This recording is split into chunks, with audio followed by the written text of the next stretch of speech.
Bonjour à tous. Bienvenue pour le second webinaire de la Fondation MNH. On est ravis de vous avoir parmi nous. Pour tenir dans les temps, on va commencer tout de suite. Donc, je m'appelle Lorraine Sarfati. Je suis chargée de mission de la Fondation MNH, la fondation qui a pour objectif de prendre soin de l'humain dans la santé. Donc, on le fait via deux grands axes, la médiation en santé d'un côté et la recherche sur la santé des professionnels de santé. Et c'est ce qui nous anime aujourd'hui. L'idée, c'est qu'il y a diverses études épidémiologiques françaises qui se sont centrées sur le sujet de la santé des professionnels, mais les études restent quand même limitées. Et donc, c'est la raison pour laquelle la Fondation MNH et la DREES, la Direction de la recherche, des études et de l'évaluation du ministère, ont lancé un appel à manifestation d'intérêt en 2023 afin d'identifier des équipes de recherche qui souhaiteraient travailler sur le sujet et apporter plus de connaissances. Et donc, 4 projets ont été lauréats, dont le projet Soignance, que l'on va vous présenter aujourd'hui. Juste avant que nos interlocuteurs prennent la parole, je voulais vous préciser que ce webinaire est enregistré. Et donc, on vous enverra le replay dans quelques jours et que vous pouvez poser toutes vos questions dans le chat durant la présentation, que on n'interrompra pas cette présentation, mais vous pouvez poser vos questions et à la fin, on aura assez de temps pour pouvoir traiter vos questions-réponses. Voilà, merci à tous. Je laisse la parole à Philippe de Normandie, délégué général. Merci beaucoup Lorraine. On peut passer la slide.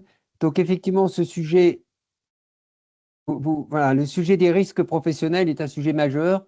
On n'en parle pas dans nos établissements. Il nous a semblé indispensable avec l'équipe à la fois le conseil d'administration, le conseil scientifique de la Fondation et l'adresse, d'essayer de pouvoir creuser ce sujet. On a eu la chance qu'une équipe a répondu à l'appel d'offres pour répondre à la question: quelles sont la réalité de nos expositions?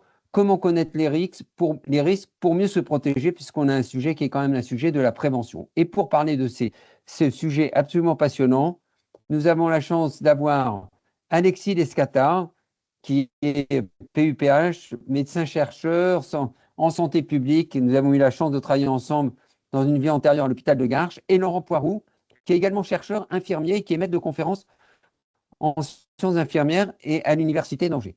Donc, je vais vous laisser la parole. Merci beaucoup à vous. On va commencer par Alexis, qui va quand même bien nous planter le décor et nous expliquer comment s'est constitué ce travail à partir d'un certain nombre de bases de données. Et on verra de façon pratico-pratique qu'est-ce qu'on en fait grâce à Laurent et à son intervention. Alexis, à toi.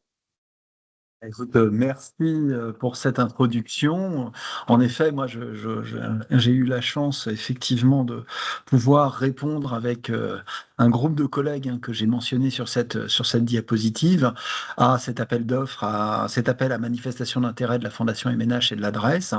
On a répondu avec notre laboratoire qui est situé, qui est l'équipe Esther de l'IRSET, qui est un laboratoire INSERM, Université d'Angers et CHU d'Angers, avec plein de collègues. On va, bien entendu, je vais passer la parole après à Laurent, mais vous allez voir qu'il y a à la fois des collègues parisiens, avec notamment les collègues autour de l'Oratémim, du CNAM et du laboratoire Mesure, mais également des collègues de la cohorte Constance, puisque, comme je vais vous le présenter, Soignance, c'est les professionnels de santé dans la cohorte Constance. Alors, avant de commencer, j'aimerais remercier tout d'abord Alison Singier, qui a été postdoc et qui a fait vraiment le travail à la fois de développement de la matrice, mais surtout de la validation, dont je parlerai peu aujourd'hui, parce que vous pourrez lire les papiers scientifiques qu'elle a fait et qui ont permis justement de vous présenter quelque chose qui est assez robuste sur un plan scientifique. J'aimerais bien entendu remercier les soutiens que l'on a reçus, sans lesquels ce travail n'aurait pas eu lieu. Et un merci spécial à l'ensemble de l'équipe Constance, par sa direction, le professeur Marizin et le professeur Antoine Duclos, mais également son équipe, avec effectivement Céline Ribet, qui m'a aidé sur les aspects réglementaires, ou Anifa Bouziri, qui gère tous les aspects risques professionnels dans Constance. Et surtout, j'allais dire, les volontaires, puisque finalement, Soignance, cette matrice, c'est de donner une visibilité à la parole des volontaires de Constance. Alors, pourquoi ce sujet? Je ne vais pas revenir dessus, hein. Vous savez que la santé est liée à de nombreux risques professionnels, notamment chez les professionnels de santé, et qu'on a assez peu d'informations sur ce qu'on appelle l'exposome, qui sont l'ensemble des expositions à la fois professionnelles, c'est ce qui nous intéresse aujourd'hui, mais pas seulement, et tout au long de la vie, qu'elle soit même préconceptuelle jusqu'à la fin de la vie. Et donc notre objectif a été de fournir un outil de recherche à visée collective sous forme d'une matrice emploi, qui sont les soignants, et exposition, les risques. Et on va le voir que ça a été, on l'a même fourni sur un outil de pédagogie, puisque c'est ça qu'est J'aime Soignance maintenant. Alors, Constance, vous le savez, c'est une méga cohorte française, hein. C'est une fierté nationale, hein, puisque plus de 215 000 volontaires ont participé à ce laboratoire ouvert de recherche de santé publique, et que parmi eux, il y a quelques-uns, ces quelques-uns, c'est quand même plus de 12 000 participants qui sont des professionnels de santé. Alors, je ne vais pas rentrer sur les aspects de validation, mais c'est important et je vous invite, si vous lisez l'anglais, à bien lire les papiers, hein, qu'on a fait passer dans les meilleures revues de santé au travail internationales, qui montrent que globalement, ce que disent les volontaires, eh ben, c'est très proche de la réalité, en tout cas pour la majorité des expositions qui ont été mesurées. Alors, ce que je vous propose, c'est qu'on parte finalement dans une... on va essayer de répondre, en tout cas dans cette première partie, à certaines questions. Je ne sais pas si vous avez l'habitude, mais personnellement, j'utilise assez souvent la notion de WooClap. Alors, je ne sais pas si vous avez le temps, j'essaye de voir si certains, voilà, je vois 3 personnes connectées. Quand il y aura un certain nombre de personnes connectées, je passerai à la première question. On va prendre 4 questions, hein, vous inquiétez pas, ça va pas prendre énormément de temps, mais on va voir comment on peut répondre à ces questions par cet outil qui est J'aime Soignance, hein, qui est maintenant sur le site de Constance. Je vous propose maintenant, c'est que on passe effectivement, tout le monde a pu se noter en sachant que le code de l'événement est passé après. Voyons la première diapositive. Alors, une question un petit peu générale, et c'est un peu volontaire que je la pose, c'est que pour vous, quelle est la première nuisance professionnelle en termes de mortalité dans le monde et à laquelle de nombreux professionnels de santé sont exposés? Alors là, vous avez, voilà, on a 43 personnes qui ont sorti leur téléphone portable ou qui ont pu se connecter, hein. Vous pouvez toujours, si vous avez WooClap, rentrer ces éléments-là. On va se laisser un tout petit peu de temps.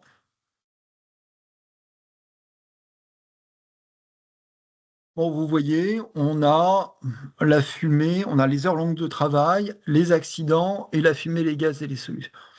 Ce que je vous propose, c'est qu'on va passer à la deuxième question. On reverra les réponses, mais avec l'outil. Quel type singulier ou au pluriel d'exposition est commun à tous les professionnels de santé? Essayez de répondre. Alors, physique, accident physique. Vous voyez, hein, donc là, j'ai plutôt pris le nuage de mots. RPS, psychosocial, stress, maladie, violence.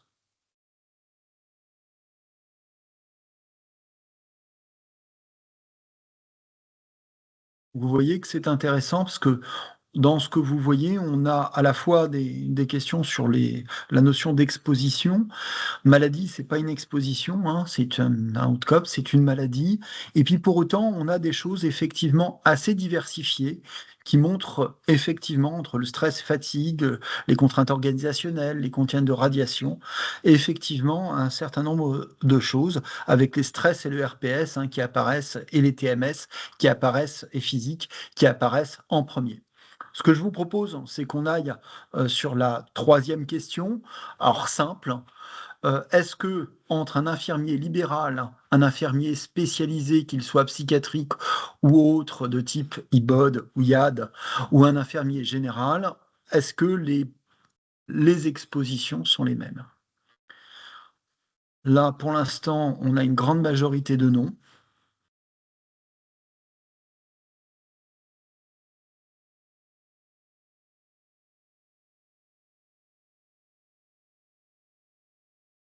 On a 3/4 de réponse vers le non.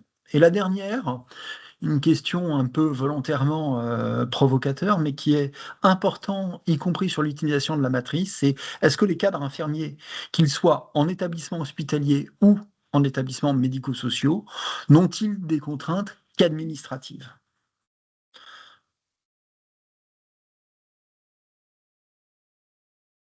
On voit bien que une très grosse majorité montre bien que les gens connaissent un petit peu le sujet. Et ce que je vous propose maintenant qu'on a vu ces 4 questions, c'est qu'on repasse à la présentation et plutôt à la réponse de ces éléments. Alors, première question, vous vous souvenez de cette nuisance professionnelle en termes de mortalité dans le monde? Eh bien, vous aviez raison. C'est-à-dire que là, ce qui tue le plus, et particulièrement chez les professionnels de santé, mais ce qui tue le plus globalement dans le monde entier, c'est bien les longues heures de travail ou le travail prolongé.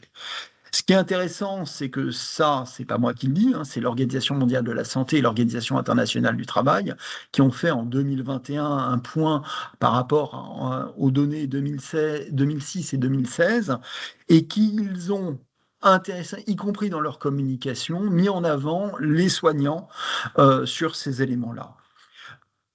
Après, ce que je vous propose, c'est qu'on aille un petit peu dans le détail, et pour ce faire, ce que je vous propose, c'est qu'on aille justement sur J'aime Soignance. Alors, pour aller sur J'aime Soignance, ce que je vous propose, c'est que soit je vous donne le lien, mais soit vous tapez J'aime Soignance sur Google, qui nous sort effectivement soit directement le site Constance, soit le site de la Fondation MNH, où justement le projet et justement J'aime Soignance est disponible ici. Là, on va charger.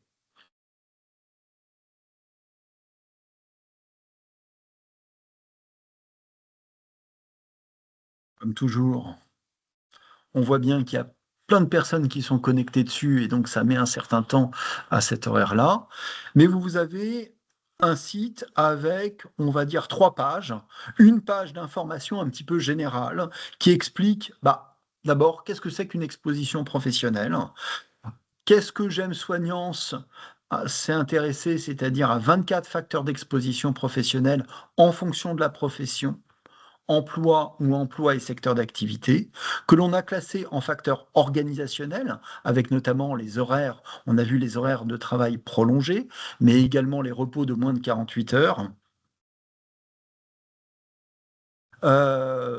Les contraintes biomécaniques, ergonomiques, avec tout ce qui est en facteur de risque de TMS, les contraintes physiques autres, avec notamment le bruit et les radiations, les contraintes biologiques, on va voir qu'on a tendance à l'oublier, mais c'est important, et le SARS-CoV-2, avec l'épidémie et la pandémie de Covid-19, nous l'a ramené. Des contraintes biologiques, avec le risque infectieux, des contraintes chimiques. Alors, on n'a pas toutes les contraintes chimiques, on a principalement le formaldéhyde, et on a une contrainte psychosociale, puisqu'à l'inclusion dans Constance, on avait le déséquilibre de la balance effort-récompense décrit par Johannes Sigrist, et on a pris un seuil très déséquilibré, parce que comme vous le savez, les soignants sont fortement exposés à ce genre de choses. Deuxième page, et c'est intéressant, c'est qu'on a la matrice emploi-exposition qui est détaillée en disant c'est quoi une matrice. Elle est précise que c'est une table de correspondance entre intitulé d'emploi et des informations sur les expositions potentielles, qu'elles sont généralement utilisées sur des études épidémiologiques. Je pense qu'on est tous mis dessus, ce qui fait qu'effectivement, ça lance un petit peu. Après, on a quand même un grand nombre de possibilités de connexion. Donc, c'est une étude qui est utilisée pour les études épidémiologiques et on va voir qu'on va pouvoir en faire une formation intéressante et différente, qui est principalement basé sur une version soit simplifiée, soit une version alternative. Alors, cette version simplifiée et alternative a l'intérêt de pouvoir répondre à certaines questions relativement précises. Alors, j'aimerais le dire quand même, une matrice, c'est quelque chose de global. Les personnes ont essayé, justement, les volontaires ont répondu de manière globale. Et bien entendu, on n'a pas le service, d'une part. D'autre part, on n'a pas les tâches spécifiques exécutées, et d'autre part, enfin, c'est relativement représentatif des volontaires de Constance, mais pas représentatif de l'ensemble des personnes. Ce qui est intéressant, cependant, c'est que ces 12 000 personnes ont répondu de manière valide, et ça, on a pu le démontrer, et ce qui permet d'être utilisé à des fins de recherche académique, c'est ce qu'on a fait, mais également à des visées pédagogiques et de prise de conscience, comme on le verra. Alors, ce que je vous propose maintenant, c'est qu'on aille un petit peu sur les questions qu'on avait posées. Alors, si je prends par exemple les médecins libéraux généralistes, si je prends les médecins salariés, plutôt les médecins, on va prendre les médecins hospitaliers sans activité libérale. Si je prends, par exemple, des infirmiers en soins généraux, si je prends des masseurs kinésithérapeutes, et si je prends enfin des aides-soignants, si je veux savoir un petit peu leur exposition, je rentre les éléments ici dans la version simplifiée, et vous pouvez voir une vision un petit peu globale des contraintes d'exposition en fonction des différents métiers, présentées sur une forme de heatmap, une représentation par couleur. Ce qui est intéressant, vous vous souvenez, c'est que on a survu les TMS, les RPS, le stress, etc., qui est vrai. Alors, il apparaît en gris clair, puisque on n'est que à 20%, mais 20% de déséquilibre, c'est énorme, 10% de l'autre côté. Deuxième chose, on voit que le risque biologique, à peu près tous les professionnels sont exposés. On voit que les facteurs organisationnels sont probablement différents en fonction des types de professions. Ici, on a les kinés, et bien entendu, les kinés ont une exposition biomécanique aux facteurs ergonomiques très important, et ça nous permet justement de rendre compte que derrière le mode d'emploi ou derrière la professionnelle de santé, il y a des choses différentes.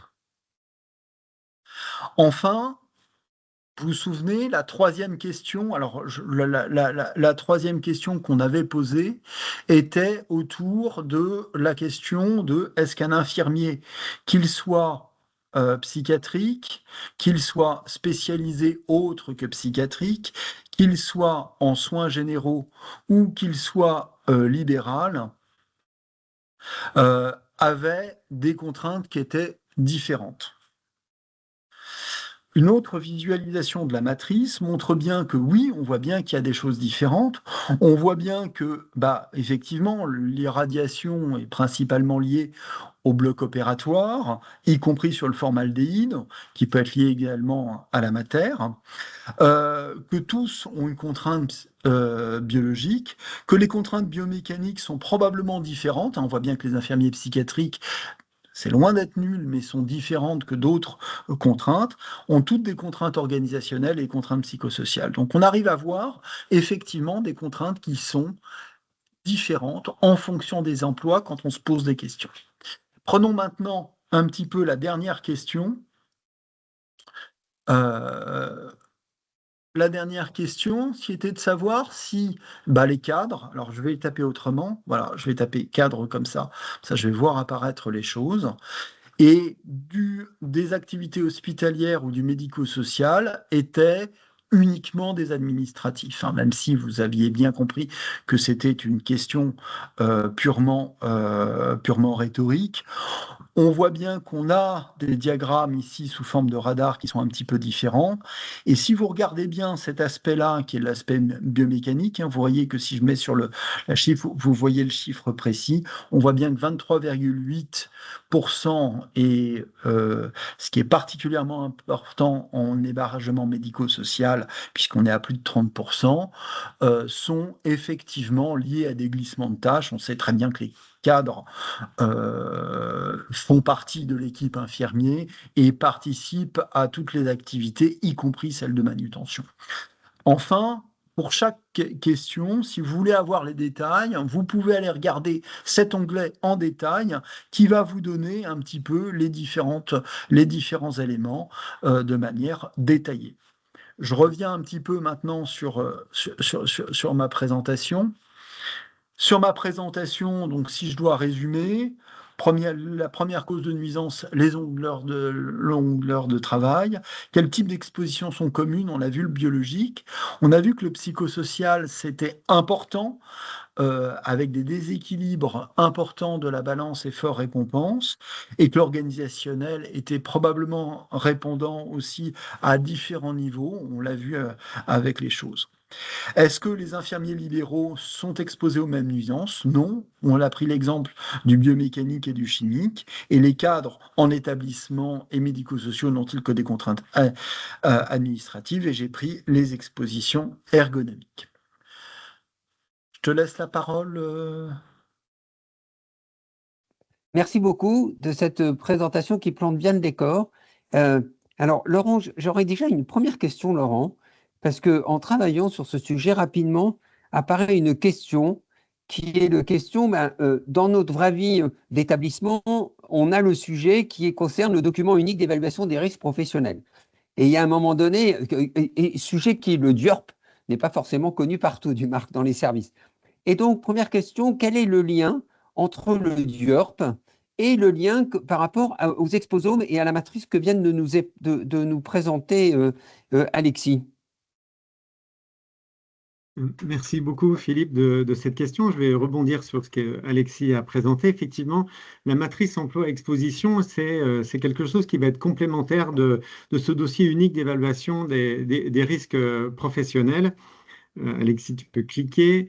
Voilà, le DUERP, donc c'est une obligation réglementaire. C'est une obligation qui vient du droit européen, qui a été transcrite dans le droit français il y a plus de 20 ans et qui oblige les employeurs, à partir de leur premier employé, à établir ce document réglementaire. J'aime Soignant, c'est un tout autre état d'esprit. C'est un outil qui est clinique et collectif. Alexis vous a montré comment il a été construit. Et puis, c'est vraiment basé sur le vécu du travail. Voilà, donc le DUERP, on l'a dit, c'est construit par les employeurs à partir de situations à risque. Ça sert même à ça, à identifier spécifiquement le risque encouru par les professionnels. Et donc, ça analyse seulement le risque. Donc, c'est un document qui va être technique donc, et administratif, qui n'est pas si simple que ça à s'approprier, même si ce document, il peut servir à de nombreux professionnels, comme les salariés eux-mêmes, les membres, les représentants du personnel, les soignants de santé au travail, ou voire même à l'inspection du travail. Donc, c'est quand même quelque chose de technique et d'administratif. Après, c'est aussi un point annuel. Donc, ça, c'est aussi malgré tout quelque chose de potentiellement intéressant. C'est que ça permet d'établir peut-être un plan de prévention, d'établir des actions de formation. Alors que la matrice, elle part vraiment de l'expérience des soignants, elle va capturer le vécu réel du travail. Et Alexis vous a montré la très bonne corrélation entre ce que les gens disent et ce qu'ils vivent. Et puis, la matrice, elle est utilisable en quelques clics. Effectivement, vous avez vu, Alexis, là, on est tous sur la matrice, donc elle ramait un petit peu, mais en quelques clics, que je sois chez moi, au travail, je peux y accéder. C'est un outil qui est collectif, il a été généré par des participants de Constance, mais voilà, il peut être utilisé par des chercheurs et par des professionnels eux-mêmes. Je vais vous montrer quelques exemples tout à l'heure. Et la matrice, elle n'est pas fermée, vous pouvez y accéder 24 heures sur 24. Alors, on va voir que... Oui, Pardon, merci beaucoup, Laurent. Philippe. Donc, merci de cette précision parce qu'elle est importante. Et donc, effectivement, comme tu dis, voilà, dans la vraie vie, dans nos activités, c'est quoi les exemples concrets sur lesquels on se dit, ben voilà comment je pourrais utiliser de façon efficace la matrice, comment elle peut nous servir collectivement? Alors, je te remercie. Et effectivement, moi, ce que j'ai voulu pointer sur ce travail-là, c'est éventuellement 4 atouts. D'abord, c'est un outil de sensibilisation individuelle et collective. Et là, je vais vous lancer peut-être une petite simulation. Là. Donc, je suis infirmier, pardon, je suis pharmacien hospitalier.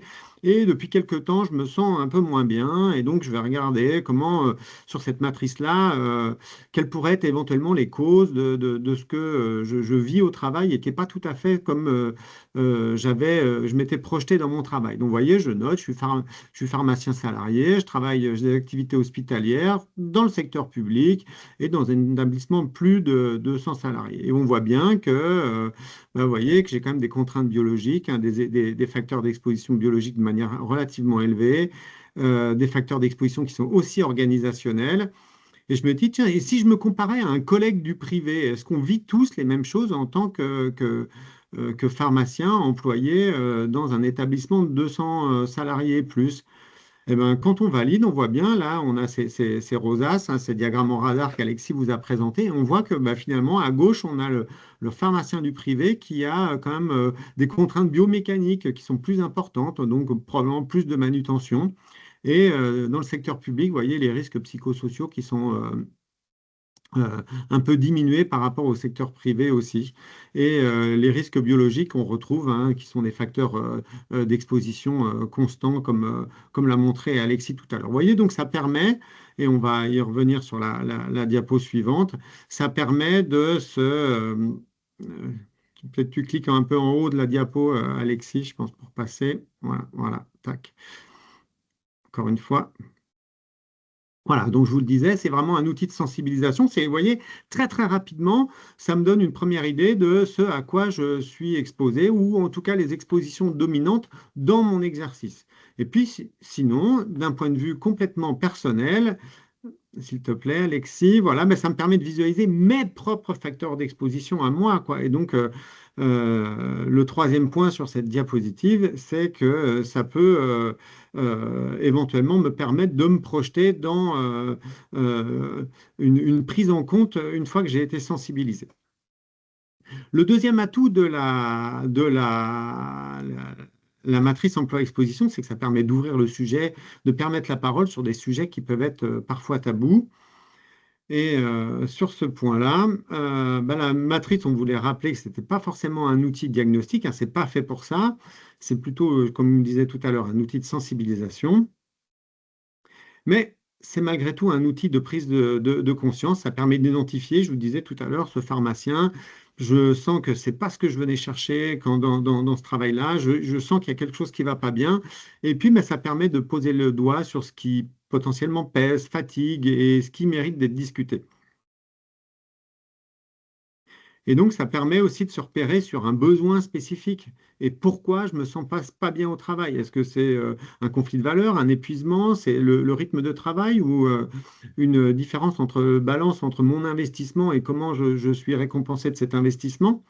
Et puis, le dernier point, c'est que ça permet de manière très objective de dire que je suis légitime à solliciter le service de santé au travail. Et avec Alexis, on voulait pointer un fait quand même très important pour nous, c'est que prendre soin de soi, ce n'est pas un privilège, c'est vraiment un acte professionnel. Et c'est ce que disait John Tronto, qui est vraiment la première à avoir défini le concept de care, c'est que prendre soin de soi, c'est aussi se rendre disponible sur son activité de soignant. Et ça semble quand même très important. Et ça, la matrice permet ça. Deuxième exemple, c'est que ça peut être un outil d'aide à la décision. Et là, dans l'exemple que je vais vous proposer, je suis en situation d'être soit un cadre de santé, soit un manager, et je travaille dans un établissement d'hébergement pour personnes âgées dépendantes. Et donc là, je prends la matrice dans sa configuration la plus exhaustive. Et donc, je vais me positionner ici comme un cadre de santé. Et je travaille dans un EHPAD et j'ai un EHPAD de moins de 200 lits et on me demande de participer à la fusion de 2 EHPAD. Donc là, je suis dans j'ai regardé à quoi étaient exposés les infirmiers que j'encadre, et on voit bien que les infirmiers sont exposés majoritairement, Alexis l'a montré, à des contraintes biomécaniques. Et si je passe à plus de 200 salariés, c'est-à-dire après la fusion de mes deux EHPAD, plus de 200, eh ben, qu'est-ce que je vois? Est-ce que ça modifie les expositions des infirmiers? On voit que un peu, mais pas tout à fait de manière significative. Est-ce qu'il en est la même chose pour les aides-soignants? Donc, on va rajouter dans la matrice un deuxième point. En plus des infirmiers, on va rajouter les aides-soignants et on va regarder, toujours dans l'EHPAD, toujours le même type d'activité, un EHPAD privé, et je vais passer de moins de 200 salariés à plus de 200 salariés. Et là, je me retrouve sur la figure que Alexis vous a présentée. On voit bien que j'ai mes infirmiers avant, mes infirmiers après, une fois qu'on aura fusionné, les aides-soignants avant et les aides-soignants après la fusion. Et on voit bien que les aides-soignants sur le deuxième groupe d'histogrammes, vous voyez, étaient déjà fortement impactés par des facteurs de risque biomécaniques. Ce risque va encore augmenter. Et les infirmiers, on voit que sur les risques psychosociaux, ces risques vont augmenter, probablement parce que une insatisfaction au travail qui était peut-être liée à une proximité avec les résidents va probablement peut-être être diminuée, et ça va accroître la différence entre mon investissement et comment je m'épanouis dans mon travail. Donc vous voyez quand même là sur ce cadre-là, et Alexis, tu peux passer peut-être à la diapo suivante, en cliquant là-haut, voilà que ça peut être pour nous un outil d'aide à la décision, et comparer les profils d'exposition selon le statut, la taille. Et donc là, je vous ai mis, c'est utile s'il y a un EHPAD plus grand, qu'est-ce que ça va changer? Et donc, voilà, on a identifié les expositions dominantes pour les métiers visés, ça c'est ce qu'on avait déjà vu avec Alexis, mais dans le cas précis, ça permet de repérer les expositions susceptibles d'être aggravées par la fusion. Et notamment, voilà, on a vu entre nous là que chez les infirmiers, ça augmente les facteurs d'exposition psychosociaux, et puis chez les aides-soignants, la dimension biomécanique. Et cet outil-là, il permet d'anticiper, de préparer un plan d'accompagnement qui peut être basé notamment sur de la formation. Le troisième point, le troisième exemple, c'est pas du tout un exemple, c'est pas du tout exhaustif, mais là, montrer que la matrice peut être aussi un outil pour la formation. Là, je vais venir dans un contexte qui me touche particulièrement, c'est que les études d'infirmiers vont être modifiées, et on attend un arrêté qui va définir le nouveau cadre pour la formation infirmière pour septembre 2026. En tout cas, ici, nous avons un projet d'arrêté qui est vraiment très récent, mais qui n'est pas l'arrêté définitif, mais qui découpe la formation infirmière en cinq domaines, dont le troisième, le domaine C, c'est prévention et promotion de la santé, et dont la première unité d'enseignement, vous voyez, qui s'appelle santé publique, promotion de la santé, prévention et éducation thérapeutique, et il y a des contenus qui sont attendus sur les risques associés à la profession de soignant. Ça, c'est vraiment une grande, grande nouveauté. Et dans ce contexte-là, on peut se dire, est-ce que la matrice J'aime Soignance peut m'aider, moi, à construire ma formation pour des étudiants? Et donc là, j'ai en face de moi des étudiants qui ne savent pas encore comment ils vont travailler, dans quel contexte. Donc, on va prendre la matrice dans sa forme la plus simplifiée, et on va rentrer toutes les spécificités infirmières qu'on va trouver. Donc, on va regarder, vous allez voir, il y a des infirmiers qui vont être des infirmiers hospitaliers, des infirmiers libéraux, des infirmiers qui vont travailler en secteur psychiatrique, des infirmiers spécialisés qui sont des infirmiers de bloc opératoire, les infirmiers anesthésistes qui travaillent au bloc opératoire, et en dernier, nous avons les puéricultrices, et ils sont rangés tous dans ce cadre-là. Vous connaissez maintenant cette matrice en forme de heatmap que Alexis vous a montré, et ça permet quand même de visualiser pour des étudiants qui ne savent pas encore forcément se projeter dans une spécificité de leur métier, de dire, vous voyez que à peu près, quel que soit le champ d'exercice, les infirmiers sont impactés par des facteurs d'exposition qui vont être organisationnels, biomécaniques, ça c'est vraiment important. Et on voit que l'avant-dernière ligne, là, les infirmiers spécialisés qui travaillent au bloc opératoire, les IBOD, les IAD, les patients sont sédatés, voire ils sont vraiment anesthésiés. Donc il faut les passer sur la table du bloc, il faut les passer sur le brancard, les emmener en salle de réveil. Vous voyez que ces contraintes biomécaniques qu'on comprend très très bien dans la pratique, elles sont complètement identifiées ici. Effectivement, Alexis, vous avez parlé du risque biologique qui était une constance, on le retrouve complètement ici. Et puis, il y a aussi les contraintes chimiques hein, qu'on retrouve majoritairement au bloc opératoire avec les expositions au formaldéhyde qui servent éventuellement aux pièces d'anapathe. Le petit point, le dernier, facteurs psychosociaux, on voit que peut-être hein, les infirmiers libéraux, qui peut-être pensent ont un peu moins de contraintes organisationnelles, ont un tout petit, peut-être un tout petit peu moins de facteurs d'exposition aux facteurs psychosociaux. Mais malgré tout, vous voyez, ça permet dès la formation, de sensibiliser les étudiants à ce que peut être leur vie et à, dès la prise de poste, prendre soin de soi pour prendre soin des autres.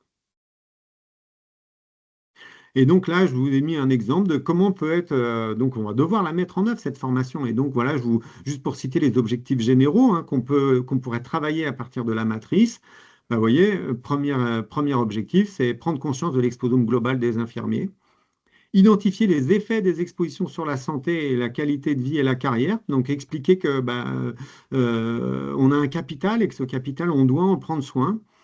Acquérir des compétences d'auto-évaluation, ça, la matrice en elle-même, là, Alexis vous l'a montré de manière très, très, très précise, ça nous permet d'identifier hein, les risques et notamment d'identifier les facteurs de protection. Ça permet de soutenir la qualité de vie au travail. Donc là, ça permet de présenter les intervenants de proximité que sont les services de santé au travail, et puis de réexpliquer le lien entre notre propre santé en tant que soignant et la qualité des soins. Et puis le dernier point, ça peut être développer la capacité à exprimer, partager ses difficultés, parce que ça, encore en 2025, ça reste quelque chose de difficile, et la matrice est en particulier fait pour ça. Donc en conclusion, ce qu'on peut dire, c'est que la matrice, c'est vraiment un outil simple, un outil centré sur le vécu des soignants, donc ça va parler aux soignants qui vont l'utiliser. Il est libre de droit, et ça quand même, c'est quand même une grosse plus-value, et il est utilisable à tout moment. Donc en dernier point, je ne peux que vous encourager à utiliser la matrice, et je vous remercie. Merci beaucoup, Laurent et Alexis. J'aurais juste rajouté, pour ne pas l'oublier, Laurent, dans le continuum de ce que tu viens de présenter, il faut savoir que également dans le cadre de la certification, je vous rappelle, certification individuelle, donc ce sont tous les métiers de la santé qui sont des métiers à ordre, il y a un module 4. Le module 4, il concerne la santé du professionnel. Et ce module, il est là pour montrer quelles sont les actions que l'on fait pour se protéger, pour gérer intelligemment ces risques. Donc là encore, c'est un outil qui vient être un outil utile pour essayer de mieux formaliser sur quel axe on a envie de travailler dans le cadre de cette certification individuelle module 4 qui est en cours de finalisation. Voilà, donc merci beaucoup. Et Alexis, tu voulais dire quelque chose ? Et j'en profite hein, parce que justement, vous savez que là, on a parlé des infirmiers, on a parlé de la certification hein, pour tous les professionnels. Vous savez que nos jeunes têtes blondes étudiants en médecine, ils passent un concours hein, qui régit leur vie pendant quelques années, qu'on appelait l'internat, qu'on appelle maintenant l'examen dématérialisé national, hein, le DN. Et actuellement, on est en train de justement modifier les questions de cet EDN, et il est très vraisemblable qu'on ajoute une question sur la santé des professionnels de santé, prendre soin de soi et de son équipe pour mieux prendre soin des autres. Très bien, merci beaucoup. Donc, on a un quart d'heure pour échanger entre nous, pour pouvoir répondre voilà, aux questions, parce qu'on a la chance d'avoir Alexis et Laurent qui ont pris cette disponibilité. Lorraine, est-ce que tu as une première question, s'il te plaît ? Alors, pour l'instant, il n'y a pas de questions dans le chat. Par contre, il y a un témoignage d'Éric qui nous dit j'utilise déjà la matrice pour déclencher les prises de conscience chez les libéraux. Il reste encore à savoir quels mécanismes et dispositifs à mobiliser pour mettre en place de la prévention primaire et secondaire au bénéfice des professionnels de santé. Il y a malheureusement encore un gap majeur entre les moyens mobilisables dans le champ salarial versus le libéral. Et par ailleurs, et par expérience, les institutions sur mon territoire, pour l'instant, restent encore dubitatives quand on met en avant les différents exposants. Merci Eric. Si je peux rajouter quelque chose, je pense que cette matrice, on voit bien, elle va apporter quelque chose. On espère que c'est un moyen qui va vous permettre d'avancer. Je pense aussi que c'est important justement de ne pas avancer forcément seul, parce que c'est compliqué. Vous le dites bien sur votre témoignage par rapport au territoire, justement de mettre tous les professionnels de santé au travail, qui soient effectivement les services de prévention et de santé au travail, avec les médecins du travail, les infirmiers du travail, tout ce qui est intervenant au risque professionnel, les ergonomes, les psychologues du travail, les hygiénistes, etc. Enfin, il y a énormément de choses. Et plus on aura la possibilité d'aller ensemble, et finalement la matrice, ça peut être aussi un moyen de travailler ensemble, on essaiera de faire changer les lignes, en tout cas la conscience de certains, parce que on ne peut pas prendre bien en soin les gens si on a des mauvaises conditions de travail et si on a une mauvaise santé. Autre question. Oui, Elsa alors on a Fuchs. Anne-Charlotte qui demande est-ce que vous avez utilisé cette plateforme dans des enseignements mis en place dans la nouvelle formation en sciences infirmières? Alors, je peux répondre. Donc, la formation, elle n'est pas encore effective. Là, ça a vraiment été pointé dans le référentiel qui sera effectif à la rentrée 2026. Donc, on attend l'arrêté définitif déjà, mais c'est sûr que ce point, notamment grâce au travail de la Fondation, a été mis vraiment en lumière. Et pour l'instant, ce qu'on est en train de faire, c'est de préparer les contenus pédagogiques. Et puis, justement, c'est aussi pour ça que de vous montrer que la matrice, c'est aussi un outil que les étudiants peuvent manipuler et pour lequel après on peut amener du contenu pour les sensibiliser. Et puis, comme le pointait le témoignage précédent, c'est aussi offrir. Alors, c'est peut-être plus facile effectivement dans les établissements de santé qui emploient des professionnels de déterminer après quels sont les moyens à disposition des futurs soignants pour prendre soin d'eux, quoi. Mais donc pour moi, là, qui suis en situation de formaliser une unité d'enseignement, c'est sûr que la matrice va être un outil central d'entrée dans cette nouvelle, on va dire, thématique d'enseignement. Super. Alors, on a une autre question qui est posée par Baptiste. Sur la base de quels critères les risques, donc les RPS, ont-ils été évalués? Alors, je le présentais. Alors là, on est sur une évaluation de risque psychosocial. Souvenez-vous, on est basé sur la cohorte Constance. On a pris un outil que vous connaissez peut-être, qui est la balance effort-récompense, ou ERI pour Effort Reward Imbalance, qui a été développé par Johannes Sigrist, qui est un collègue allemand, qui, avec un certain nombre de questions, permet d'évaluer d'une part effectivement la notion d'investissement personnel et de bénéfices qu'on peut en recueillir. Dans ce que je vous ai montré, on a pris volontairement de prendre un déséquilibre majeur. Et ça a été vraiment un choix que l'on a fait.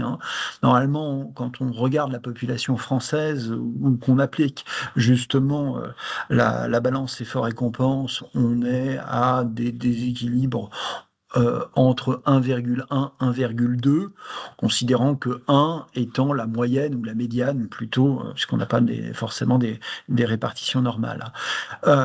Et ce qui est intéressant, c'est qu'ici, on a pris volontairement quelque chose de 1,5 parce que on voulait être capable de montrer les déséquilibres majeurs.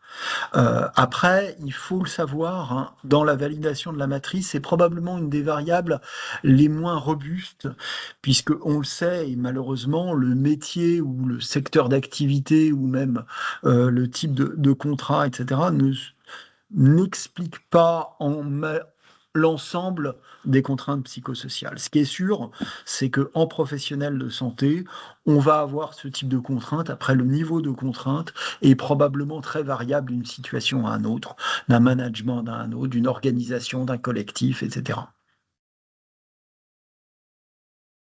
Nouvelle Oui, question de Marie-Noël. Philippe, tu voulais dire quelque chose? non, non, vas-y.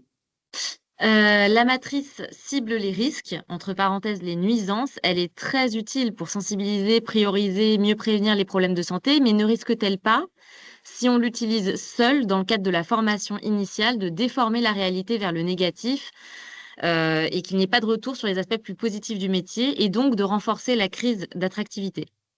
Alors, Laurent, Donc, non, mais c'est une très bonne question, hein, c'est une très bonne question. Mais là, l'idée, c'est qu'on part de rien. Enfin, en plus, c'est des sujets, moi, c'est des sujets de recherche pour moi. Donc, ce qu'on trouve de niveau international, c'est l'abandon, notamment pour les infirmiers qui quittent la profession. Et ça, c'est vraiment quelque chose de. Et l'OMS dit à l'horizon 2030, ça va être un problème crucial mondial. Donc, on ne peut pas ne plus aborder ça ou ne pas aborder ça.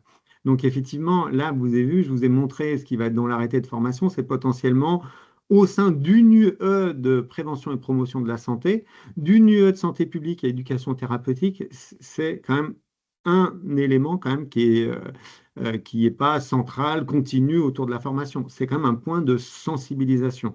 Et des études françaises, j'en ai mené, des collègues en ont mené, et il y a un taux de turnover, un taux d'attrition de la formation et du métier qui est important. On ne peut pas ne pas en parler, quoi. Et même si c'est juste un moment de sensibilisation, ça reste quand même quelque chose de très important. Et effectivement, il reste tout le reste de la formation pour démontrer que les métiers de soignants sont des métiers enrichissants, épanouissants. Et je pense que Philippe, Alexis seront d'accord avec moi sur ce point-là. et je Ah, voudrais et juste rajouter ouais. un Vas-y, point par vas-y, rapport à Philippe. ce que tu dis, parce que c'est les formations infirmières, mais on voit bien, peut-être qu'il faut insister, que l'intérêt également de cet outil, c'est pouvoir avoir cette sensibilisation en interprofessionnel. Parce qu'on se rend compte que si on veut vraiment refaire équipe au sens communauté du terme, ce qui revient de tous nos travaux, il faut qu'à un moment donné, on se connaisse mieux et on puisse être mieux, plus sensible aux risques des uns et des autres, dans une logique, là encore, de positif. C'est-à-dire que soit on transforme ça en effectivement en négatif, soit au contraire, on se dit, eh ben, on peut renforcer notre communauté et on sait que c'est la force de notre communauté qui fait qu'on va bien et qu'on est efficace en matière de soins. Si je peux ajouter quelque chose, parce que vous me faites penser à quelque chose et qui pour moi est très profond, hein, qui choisit en fait, qui explique pourquoi moi j'ai choisi d'être médecin du travail. C'est que justement, effectivement, aller montrer les risques professionnels, déjà, les rendre visibles, ça veut dire effectivement ne pas les nier, parce que de toute façon, comme le dit Laurent, à un moment ou à un autre, on a beau ne pas les nier, on va les découvrir, mais surtout de voir ce qui est capable de faire, parce qu'on a une capacité, alors on n'a pas de baguette magique, on ne peut pas changer le contexte économique que l'on connaît tous et le contexte organisationnel, néanmoins, il y a des choses que l'on peut faire, et plus on sera à plusieurs le faire, comme vient de le dire Philippe, c'est-à-dire que on fonctionnera en équipe et non pas en silo professionnel, mais en équipe. Et bien, je pense qu'on est capable de changer les choses avec l'aide de professionnels. Et moi, je ne peux dire que si vous avez des doutes sur certaines choses, etc., n'hésitez pas à parler à nos équipes de services de prévention et de santé au travail, hein, parce que clairement, ils sont capables de vous aider. Et peut-être qu'on peut dire, comme l'a marqué Alexis dans le chat, qu'il y a des branches professionnelles qui ont bien intégré ce sujet dans les présentations et dans les discussions. Je pense particulièrement au BTP, mais également à l'armée, et ce qui montre qu'on peut transformer ça, bien sûr, en positif et en préventif. Autre question, Lorraine? Oui, on a une question de Ludovic. Avez-vous pu faire un lien entre exposition professionnelle et celle liée au comportement individuel hors du cadre d'exercice professionnel? Alors oui, on sait qu'il y a des choses qui existent. Alors là, on sort un petit peu du projet soignance, mais je peux vous dire que par exemple, et c'est pour ça que pendant très longtemps, on parlait de services de santé au travail et qu'on a passé en 2021, 2022, je sais plus, de services de prévention et de santé au travail avec un rôle de promotion de la santé, puisqu'on sait que le travail peut justement modifier les comportements de santé. Et ça a très bien été montré sur la consommation de tabac. Quand on travaille trop, par exemple, qu'on a des longues heures de travail, et ben on sait que pour les fumeurs, on a tendance à avoir plus de difficultés à se sevrer sur le plan tabagique. Et ça a été très bien montré, par exemple, par des collègues sud-coréens. Et voilà. Donc, en fait, finalement, l'exposome, et ça revient à cette histoire-là, c'est quelque chose qui est effectivement l'environnement, que quand on déséquilibre la balance entre la vie professionnelle et la vie personnelle, et ben, on a beau être deux mondes séparés, on sait très bien qu'il peut y avoir des effets de l'un sur l'autre et de l'autre sur l'un. Et c'est pour ça que c'est encore une fois important de bien que tout le monde puisse se rendre compte de ces éléments-là. Et en fait, la matrice, là, elle aborde un aspect qui est celui du monde professionnel, mais il y a bien entendu tous les autres aspects qui seront à prendre en compte. Merci beaucoup, Alexis. Lorraine? Alors, on a une remarque de Franck. Toutes ces méthodes sont limitées par le financement des établissements et la nécessité d'obligations de service qui contrarient les prises de décision et d'action. Ces matrices sont finalement aussi des outils politiques. Alors, je voudrais juste rebondir déjà sur ce que dit Franck, parce que Franck, il pose un sujet qui est finalement, c'est quoi le coût de la mauvaise santé, et notamment par le manque de prévention. Et il faut savoir que dans les travaux qu'on a pu mener, à la fois dans le cadre du rapport que j'ai pu, avec d'autres collègues, notamment Alexis, rendre, on s'est rendu compte que ce sujet, personne ne connaît le coût de la mauvaise santé. Et je pense que Lorraine vous en parlera à la fin, parce que notre prochaine opportunité de webinaire, ce sera effectivement de pouvoir à un moment donné vous présenter, grâce à des travaux considérables qu'ont fait des économistes, la réalité du coût de la mauvaise santé des professionnels de santé, parce qu'on voit bien que certes ça coûte, on peut avoir des actions qui coûtent, mais on peut avoir un vrai retour sur investissement. C'est-à-dire qu'on sous-estime collectivement le coût de la mauvaise santé. Et donc, à un moment donné, se retrousser les manches collectivement fait qu'on est capable de trouver des ressources qui nous permettent de pouvoir financer un certain nombre d'actions. C'est pour ça que je pondérais un peu tes propos, Franck, en disant qu'il faut prendre le dossier dans sa globalité. Si on ne le prend pas dans la globalité, effectivement, on ne s'en sort pas. Si on le prend dans sa globalité, on est capable de montrer que oui, ça vaut le coup de prendre ce sujet à bras-le-corps, parce qu'on est capable d'avoir un vrai retour sur investissement qui nous permettra et qui nous permet de monter un certain nombre d'actions. Alexis, tu voulais répondre aussi? Je pense aussi, effectivement, comme vous dites, hein, ça peut être aussi un moyen, effectivement, politique, hein, de montrer et de discuter avec politique dans le sens, effectivement, vrai du terme, hein, c'est-à-dire que même si, par exemple, hein, ce que montre la matrice, hein, tous les professionnels de santé au travail, ils n'ont pas besoin de matrice pour le dire, ça peut être aussi un moyen pour eux pour discuter avec leur direction et de temps en temps trouver des terrains justement de faisabilité, de possibilité de communication sur certains points et pour certains contextes de travail. Est-ce qu'il y a encore des questions, Lorraine? On a une question de Lourdi. Pourquoi ne pas avoir utilisé les 6 facteurs de risque RPS du rapport Goyac? Je vais vous répondre. Alors, effectivement, hein, juste, je vais replacer un petit peu la question parce que je ne suis pas sûr que tout le monde connaisse le rapport Golac. Alors, le rapport du comité économique dont M. Golac a porté, effectivement, on était, je crois, en 2009, hein, de mémoire. C'était suite à, effectivement, un premier rapport pour l'Académie de médecine. Il y avait un rapport secondaire qui a été un rapport remarquable, où il y a de nombreux collègues qui ont participé, hein, notamment Annette Leclerc, hein, qui m'a formé à l'épidémiologie, était partie prenante, avait bien déterminé effectivement certains facteurs. C'est vrai que dans plus tard et plus tardivement, l'INRS a bien repris ces éléments du rapport Golac sous forme de questionnaires qui sont relativement longs, hein. Si vous voulez vraiment mesurer l'ensemble des dimensions du rapport Golac, c'est relativement long.